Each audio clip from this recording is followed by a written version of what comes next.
I'm here at the Sigma Sports warehouse in Surrey, and today is an incredibly exciting day. Today is my new bike day.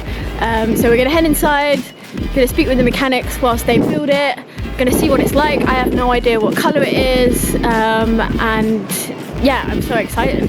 Let's head in. So here is where you can reserve and collect orders, but also in the back is where we keep stock and where bikes are built for the shop.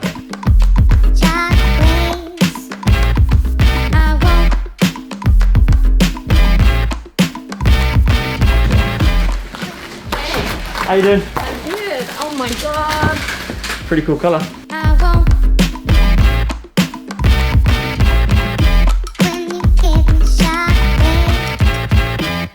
So this is Archie. He's one of our bike mechanics here at Sigma Sports, and he's going to be building my beautiful new bike today. Thank you so much, Archie. No worries at all, my pleasure. Also, let me introduce you to someone very important too. This is Max. He's probably the best workshop dog in the whole of the world.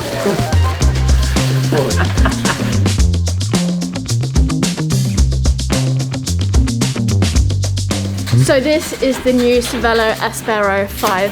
Similarly to the Caledonia 5, this model is a lighter frame set. It's more aerodynamic in terms of the tube shaping, and as you can see here, it's fully integrated. So there's no cable showing here at all for a super clean look. So Archie, what are you up to at the moment? So the bike has come from the manufacturer, set up for European brakes, so with right-hand front. So we're just swapping it over, left-hand front. So we're swapping it over to its right-hand front. Otherwise, you're gonna end up over the bars at some point. And we're gonna, with all of these bikes, with the when they've got the cable sort of hidden in the stem and the steer tube, we'd like to just check that they're all routed correctly, that they're not looping around the steer tube in any strange ways and not being pinched in any sort of unnecessary ways. Make sure everything's nice and smooth and for where it should be. So I'm gonna disconnect the brakes, swap them over, check where they're routed from the down tube up through the headset and into the stem, and just make sure everything's going as it should be. Awesome, thank you.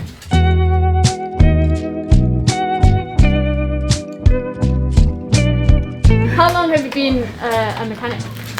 So I've been here for just over 2 years now, and then I was a mechanic, I guess, for 3 years before. I did my cycling training 3 years before that.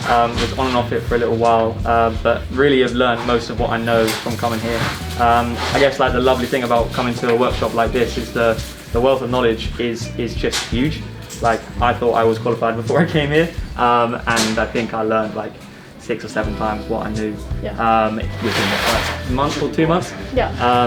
Something that you might spend like an hour working out what to do on forums and everything like that, someone's done it a million times and has the answer. So it really is brilliant. Obviously we got fit data, but every bike's different. So what we're going to do is just have 10 mm spaces plus top cap, so 20 mm underneath the stem. Put the rest of the spaces on top, and then once Lucy becomes accustomed to the bike and knows that this is definitely what you want, we can chop the top off. But we wouldn't do that until sort of, even with fit data, until you know exactly what it is like you're dealing with the bike itself. And yeah, you can't put it back on, right? No, you can't. No. We've all been there.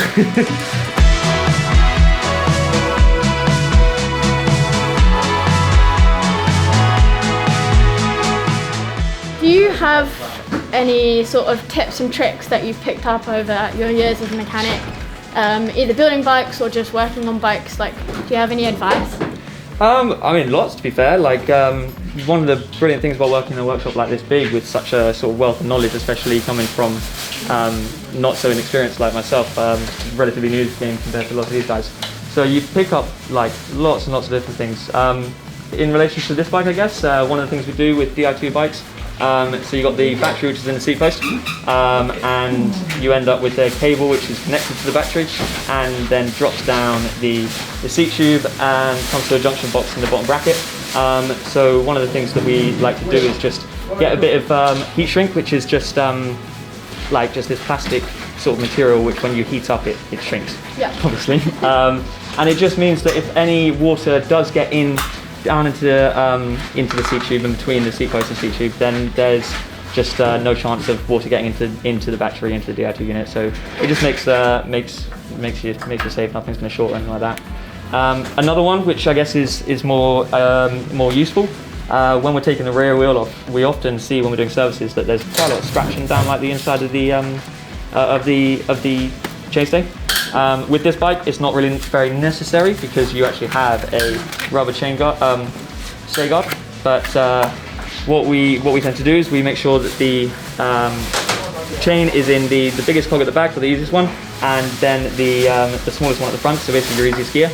So it's as far into the middle of the bike as you possibly can get. And then when you take them off, if I show you now, get this off, you slide the Truexer out. So I tend to just try and release the cage so I can get as much, like it come out as easy as possible. Yeah. But if you watch, the chain is going to hit that foam bit right there. And if it wasn't there and it didn't have the rubber guard, then you're going to end up scratching your lovely, beautiful paint job. So we don't want it at all. So that's quite a nice thing to add in. Awesome. So I have made the decision to go tubeless on my new Aspero-5. This is my first bike that I've ridden tubeless. I'm very excited. I've heard a lot of good stuff. I've never ridden it properly, so this is going to be a really cool experience, and I'll let you guys know my thoughts.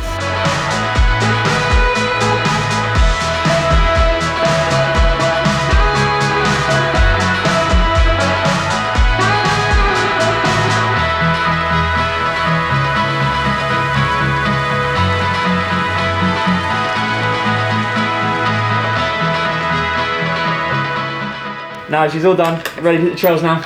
Awesome, it looks, incredible. I can't wait to ride it, and thank you so much for putting it together. You're so very welcome. She looks mean. I'll see you in a couple of hours. See you in a bit. Go on, Max.